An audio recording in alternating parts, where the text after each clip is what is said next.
Welcome to Front Office Pros. Today, we're going to be talking about some Dynasty buy lows for impending NFL free agents. Hike! In our most recent episode, we talked about some sell highs. Well, we're going to be doing the opposite here with some buy lows. Here's some opportunities here. These are players that are scheduled to be free agents. They may get re-signed by their teams, but if not, their value could change drastically. We're going to talk about two each. Joe, who's your first one? Yeah, I'm going to go with wide receiver Chris Godwin, currently on the Tampa Bay Buccaneers. And I know based on the trade value chart with draft sharks that we use, might not look exactly like a buy low, but I think depending on the owner of Chris Godwin and, who's in how the league's shaping up, I think there is potential that you could get him as a buy low, but they've got him listed as a 32, around guys like Jalen Waddle, Roma Dunze, DJ Moore and Cortland Sutton, Cooper Kupps of the world, right around there.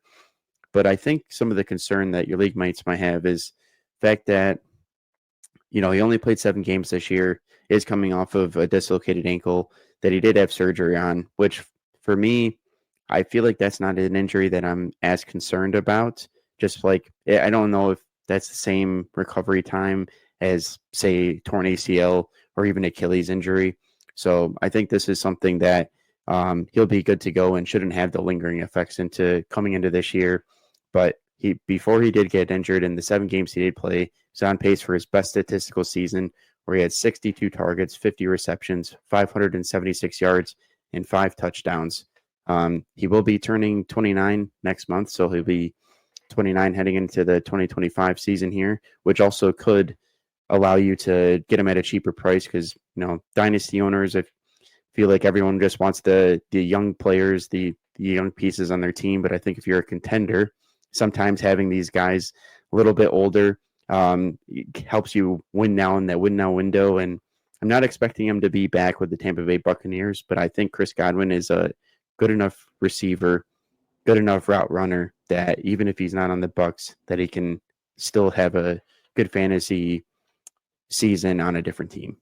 Now, why is that, Joe? Why don't you think he'll be with the Bucs? I just think, with Jalen McMillan on the rise and how he kind of settled in as the wide receiver 2 opposite of Mike Evans, I just feel like maybe they use some money and address other needs on the team to, maybe on the defensive side, as they kind of had an up and down season there, but maybe, Levante David's not getting any younger. Maybe they go for linebacker or some safety help or, corner even.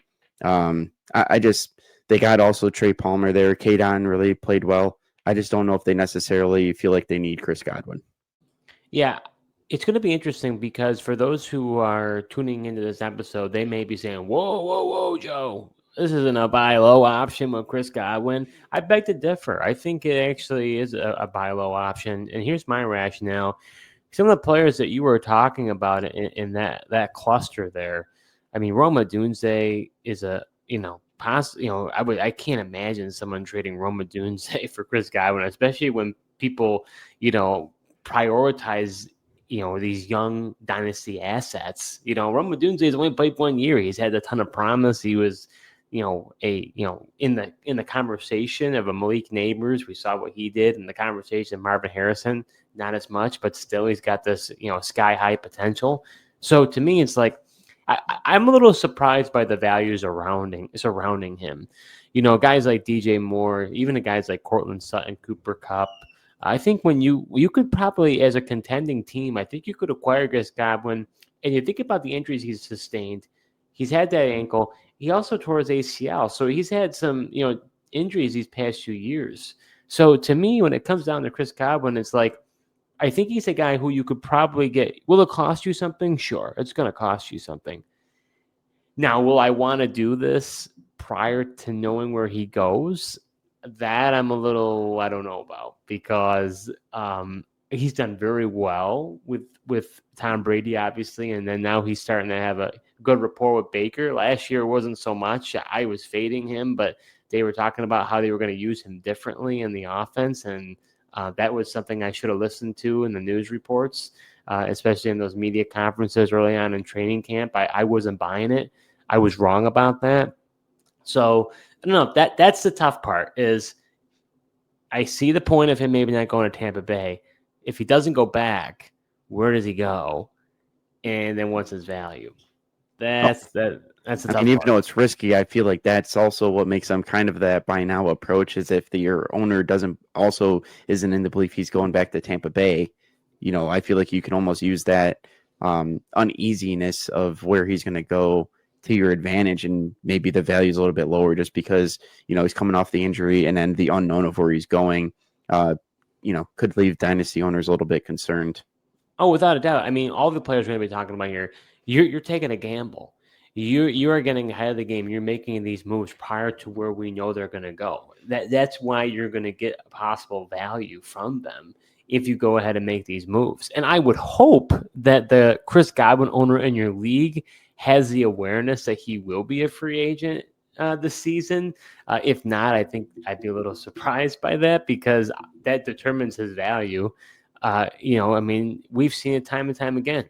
If a player changes teams, the value could change drastically. So the first player I'm going to be talking about is kind of a snoozer. He has been for the past 2 years, but I'm holding out hope for him. It's going to be wide receiver Elijah Moore of the Cleveland Browns. He's going to be 25 years old heading into this offseason. Now, he has had a lackluster career. There's no doubt. Guy who former second-round pick out of Ole Miss. There was a lot of, I would say, during the draft process, there's a lot of buzz surrounding this guy. Just hasn't really ever panned out. He had 102 targets last year, 61 catches, 538 yards, a touchdown, over 17 games. He's wide receiver 67 on the year. The big concern I have with him is all his concussions he's sustained. That makes me nervous because of the amount of concussions he's had. If you have a lot of them, we're talking about, is he going to retire? Now, if you look at his career, where has he been? He was in New York in the Jets. It was a complete circus show, and it was Sam Darnold as a quarterback, before what he did with Minnesota. But even then, we saw what just happened. So, so that wasn't a good spot. Now he goes to Cleveland, and it was the Deshaun Watson show, and Deshaun Watson's been horrible. So this guy, I mean, he's really been dealt to one of the two worst franchises right now in this current time in the NFL. You can't get much worse than the Jets and the Browns. Now, you could say there's been success. Amari Cooper's had success. Garrett Wilson's had success. Why can't Elijah Moore have success? And that could be a good argument. But in my mind, look, this guy isn't very valued right now. In the Draft Sharks trade value chart here, he's a 9. I mean, you're talking about a low 4th-round pick. Why not? I mean, at this point, in my mind, if he goes somewhere that's kind of intriguing, he could do somewhat interesting. So we'll have to see what ends up happening with him. This is a dart throw for me, but I think he's a worthy dart throw. There's probably, depending on how many teams are in your. I mean, let me ask before I say this. Do you think he's pretty much he's safely rostered in a lot of dynasty leagues, right? Like, people aren't cutting this guy. I would think maybe in shallower leagues, maybe. But I mean, obviously he's been a disappointment, but he's probably a guy who's been riding your bench. Yeah, I would say, obviously not in shallower leagues, but I think to your point, I think in, average dynasty leagues, I just think this guy, had promise coming out of college, intrigue, when he was a rookie. He's been disappointing, but you mentioned he's been on 2 terrible organizations. So I would say he's probably widely rostered. I'm sure other leagues he might be on the waiver wire, but I think it could make sense for a dart throw. I mean, if he just can get into a different situation with a halfway decent quarterback, halfway decent offense, I think, you mentioned the other guys that have had success, but those guys are like true alpha wide receiver ones.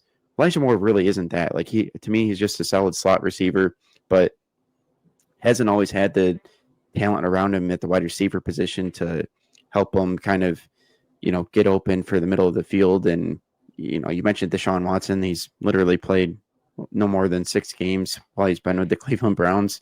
And then it's just kind of been, other guys, and he's kind of an afterthought. So it will be interesting. If you do take the dart throw and you go somewhere interesting, could be rewarding for you. Yeah, I mean, I anticipate, just based on just following NFL off seasons now as closely as we have over these past few years, I would expect that he'll probably get a 1-year prove-it deal. he'll do like a Hollywood Brown type of signing or a Mike Williams type signing. Mike Williams when he went to the Jets with Aaron Rodgers and the buzz surrounding that. And then obviously a Hollywood Brown signing a 1-year deal with the Chiefs. I see Moore doing a similar thing. He'll just try to find a quarterback that, maybe he goes to like a Texans, right? Tank Dell's going to be out for the year. You've got, the possibility of Stephon Diggs not coming back. Now Elijah Moore could be a wide receiver 2 option in that Houston Texans offense. I can see maybe, hey, he's going to go somewhere that I think he could probably try to capitalize on his value of his potential. Just a question of where and what team, but that's my expectation for him. Yeah. The only concern is I know he's been dealt a bad hand, but it's just like at some point it's just like, is it the situations you've been in, or are you just not that good? And is Elijah Moore just not that good? But you're not wrong. But I think we'll find out, right? Yeah. And who knows? Maybe, and this is where it's dangerous because he has not been very good. There might be teams that aren't interested in him. He might be looking at the Raiders and the Jaguars as teams that are considering him, right? There might be these teams that are like, we don't want anything to do with Elijah Moore. So, it's a dart throw. There could be teams that aren't interested. I think he has enough intrigue that he'll get looks, but time will tell.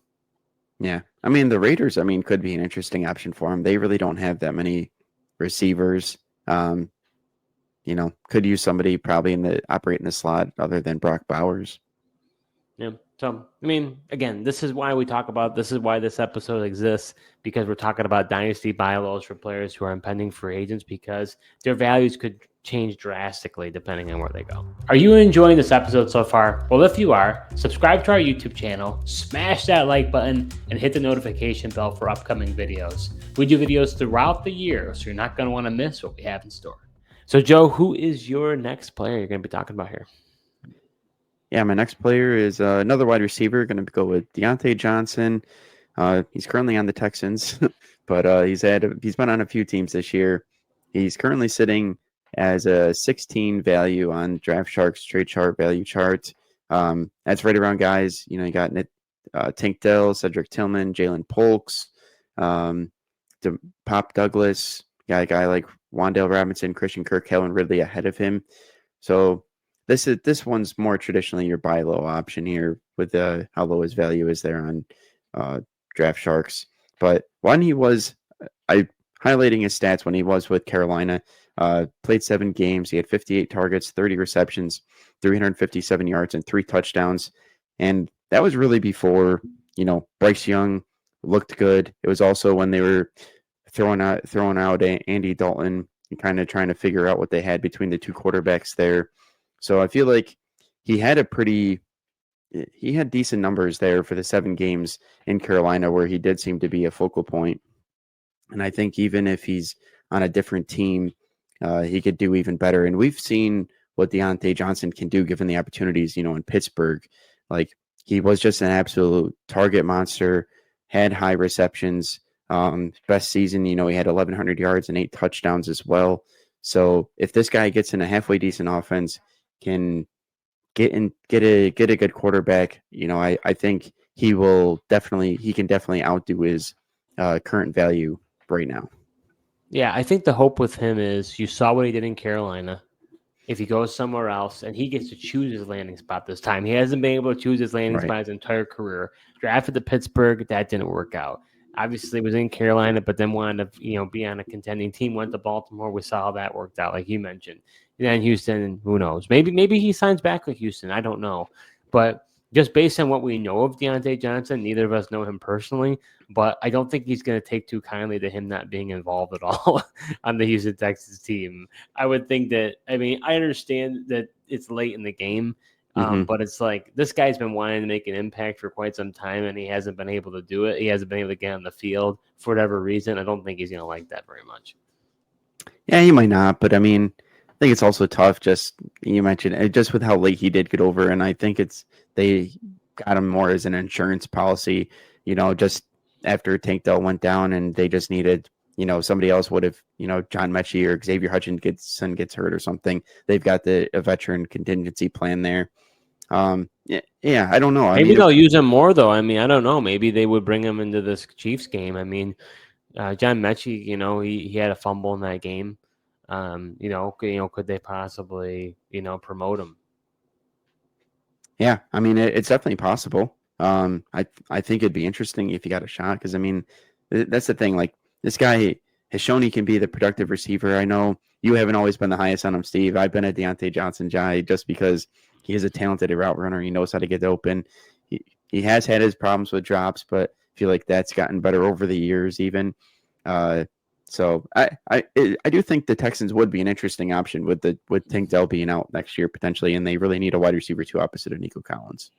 I know that's definitely a good landing spot if he were to stay, but I don't know what it is, but the recent trend honestly is I'm kind of sticking away from the former Pittsburgh receivers. They kind of turn into sour grapes. I don't know what it is. They just all of a sudden now it's like George Pickens is like, I don't know, like things are starting to sour pretty quick. He ends up probably getting trading like the former receivers before him, like Antonio Brown, like Chase Claypool. It's just the same old song and dance. But the thing is usually when those receivers go elsewhere, they typically don't do much. They fizzle out after the fact. So I don't know. Yeah, I mean, other than a guy like Emmanuel Sanders, who, the He's Broncos the picked up only in free one. agency, and Yeah. was able to turn it around there. But he wasn't traded, though. He left in free agency. Those I other know ones, because they in free agency. basically had to get rid of because it got so toxic that they had to get rid of the guy. Yeah, but I mean, and he also got to play Peyton Manning, so. Well, yeah, I mean that certainly helped. There's no question about it. But I think at the end of the day, his value is pretty low. People don't know what to think of him and don't know what to do with him. I would think that if you're a Diontae Johnson owner out there, I think you would at least listen to offers for him. I don't think he's a guy that he's a cornerstone that you're looking to build on your roster. This is the type of guy that you could take advantage of who knows, he's playing hot potato. We don't know where he's going to go. So, why not take a shot, see if you can't get him. Yeah, he just needs to.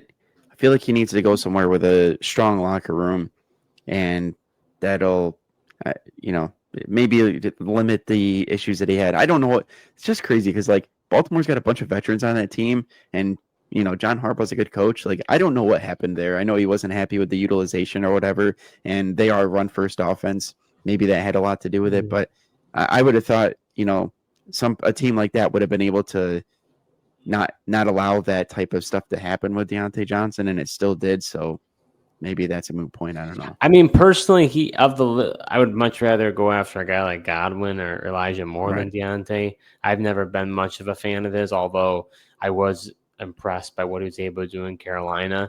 So I quickly got on the train, but I think I'm back off it now. Interesting. You'd rather have Elijah Moore than Diontae Johnson? For what I'd have to give up to get him, yes. Wow.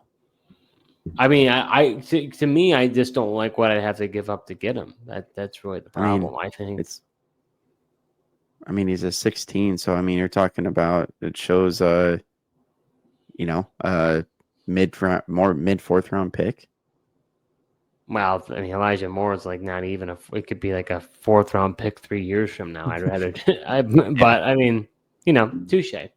So last player we're going to be talking about here is a juicy one, Joe. I'm going to get you riled up on this one. It's going to be your most likely former running back of the Denver Broncos, Javonte Williams. Now, this is interesting, Joe. He's played in the NFL for 4 years, but he'll be turning 25 years old heading into next season. So he's pretty young still.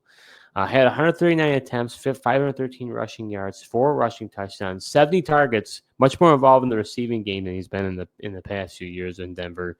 52 catches, 346 yards, 0 receiving touchdowns. Interestingly enough, I think this is important. Over a 17-game season, he played all 17 games, ended up being the running back 30. If you look at his trade value right now, it's pretty much bottom of the barrel.